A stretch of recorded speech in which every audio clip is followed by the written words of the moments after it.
So I spoke to some of my classmates that note taking is their main study method, and I was able to get the reasons of why they take notes. So this video is going to go in the order of, I'll tell you why people take notes, why I don't like it, and what I think you should do instead if you really have to take notes. Hi guys, and welcome back to my YouTube channel. My name is Lisa. If you're seeing my face for the first time, I am a final year medical student, sixth year, because final year is giving small, sixth year medical student here in Nigeria. And today's video, I'm going to tell you why note taking is probably the worst study method and why you should stop taking notes when you're reading. So let's get started. So the first reason why most of these people take notes is because, I don't know, the human mind is very deceitful.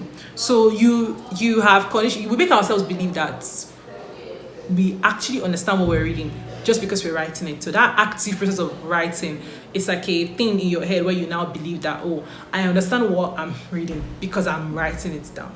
Some persons tend to understand the book better in their own handwriting. So just because it's their handwriting, they understand it. And the reason is that most people remember their handwriting in the example rather than the slide or the textbook. So they remember exactly where they wrote it. They remember exactly where they wrote it in their book, how they wrote it. So like that page just, this is my book, that page just came to their head and they wrote it. One of them said that when she's writing, it's like a second time reading. So I'm going to give an example. Schizophrenia is idiopathic and is comprised of active and residual symptoms. Sorry guys, I always give example to the course I'm doing right now because that's the first thing that comes to my head. Active and residual and prodromal stages. That's what she read from the slide. And then she understands active, prodromal, and residual phase. So she goes to her book and I writes, oh, schizophrenia is and breaks down the active and prodromal phase. So if you look at it, she has read it the first time in the slide and read it the second time she writes it in her book. So the second time when she opens that topic to read, it's actually the third time she's reading it because she has done it twice before. Now, because she'll be for the third time, there'll be a difference in her reading because that knowledge is already there. It's somewhere there, like in your brain. Your brain just keeps it there. Very easy. Yes, it's very easy to like pick up your book. If you have an exam tomorrow and you need to revise, if I wrote everything in this book, this is going to be the first book I'm going to pick up to read because that is where I wrote everything. So what are people's reasons why they take notes? Also, if you take notes and you're watching this video, please tell me your reason why you take notes in the comment section and if it has actually worked for you. Year one, I take notes a lot in year one. I had that very long, I don't know, those very long, thick cover notes. The long one, I didn't have the short one. That's how deep I was inside this. I had the very long one. I write notes in class, practically the entire slide. At some point, I just writing what I understood in my own words, what I thought was important by the lecturer in class. And then when I'm also reading as well, I also was making notes. But over time, I realized that it was time consuming. The time I would spend to read a particular topic, if I could spend 1 hour reading a topic, I would spend something like 2 hours plus because I was spending another 1 hour writing notes and then the remaining 30 minutes to understand. And in that 2 hours, 30 minutes, I would probably have forgotten, my brain is no more functioning for me to understand, like halfway in between. So the remaining time I'm spending there is just on me writing rather than even me understanding what I'm even doing. The second reason is because it's really painful. Imagine I have to make notes for every single slide and we learn like, I don't know, 4 or 5 slides in a day. Just take a rough estimate of how many hours I'm going to spend writing that note. And I'm quite lazy. I'm lazy and I don't even know why I picked medicine where we document every single thing, but yes, my hand is really painful to write notes. I don't know. You would think, I don't know why some people they used to write and sort of, I don't know, it seems easy. For me, it was paining my hand. Over time, I started to reduce what I was writing just because I was tired of writing. So at the end of the day, because I was reading what I was writing, I was not writing what was important. I was just writing what I felt like I should write so that I will have notes in that topic. So time for exam, I don't even have anything to read because my notes doesn't even have any content. It's just laziness write-up that I was writing. And that's how I started to stop. That's how I stopped writing notes. When I am reading a particular topic, I have one page. First of all, I have a page like at the back of my book. There is a question page where I write questions.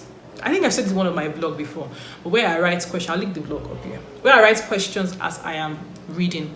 So if I read on antepartum hemorrhage, I finish reading. My questions would be, oh, what is APH? What are the causes of APH? What is placenta previa? The types of placenta previa, differences between placenta previa and placenta abruptio, how to manage either of them. I mean, the difference, obviously, the clinical features will be there, the presentation will be there. So if you see, I would have like roughly, I'd have like 10 questions on that topic, such that when next I pick up APH to read, I'm not reading the slide or the textbook or the guide. I'm answering those questions, and based on my content of the answer to the question, I know where to focus on. So let's say, for example, I could answer the what is APH, I could answer what placenta previa is, but I could not tell you about McAfee regimen. So what will I do? I'll open my book, I read about McAfee regimen. That way now my reading is more focused to what I don't understand, rather than a very, very holistic point of view. I don't know if you guys get this method I'm explaining to you. I really hope you get, because I think I can explain very well. I only write important things that I know that, this one is the bad part, things that I know that I would forget if I don't look at it again. So most times my notes are just one page per topic. If you're that big, I'll stretch you to 2 pages and stretch. I don't like writing, so I'm trying to reduce my writing timing. So in the 2 pages now that I'm writing, I'm going to write anything that I know that if I don't open this book again, I would forget, or anything that's so important. For example, meningitis. When I was writing about meningitis, I cannot come and start defining what meningitis is, because I know that the causes of meningitis, you see those anaerobic, gram positive and gram negative. Me, I'm not good with microbiology, so I would write those things in my notes. How long you will give the antibiotics for, what antibiotics you're giving for gram negative or gram positive, I'll write it with the dose, because pediatrics, they like those, with the dose. The whole in bacterial meningitis, you see glucose in CSF. I'm not writing that. I've been learning that thing since pathology, so it's not important for me to write now, because I will remember that in bacterial meningitis you would see glucose in the CSF.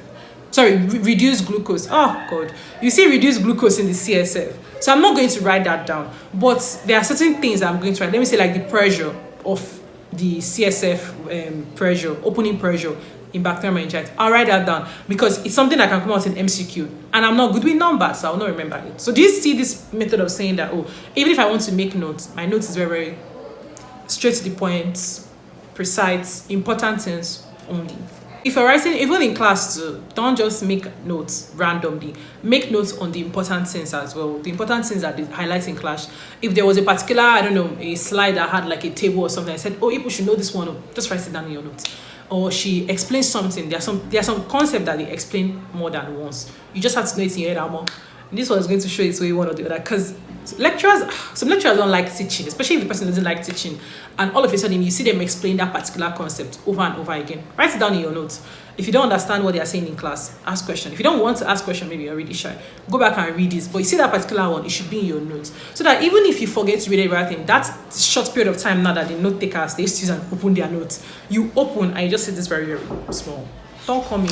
So yes, that is all I have to say about note taking.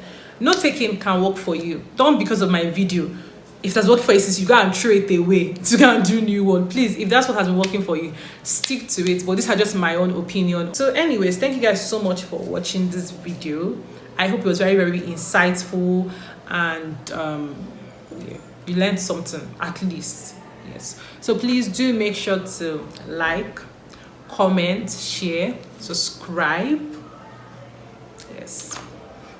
And I'll see you guys in my next video, which is on Saturday. Please, yeah, subscribe to my YouTube channel, please. I'm begging you. We're trying to hit 500 subscribers. If by the time this video goes up, I have faith in God that by the time this video goes up, we're already on 500. So please, we're trying to get 600 subscribers. But if we're not there yet, please, let's be moving. So just subscribe. When you subscribe, you click the bell part, and yes, I will see you next Saturday by 3 p.m. Thank you so much for watching, and bye.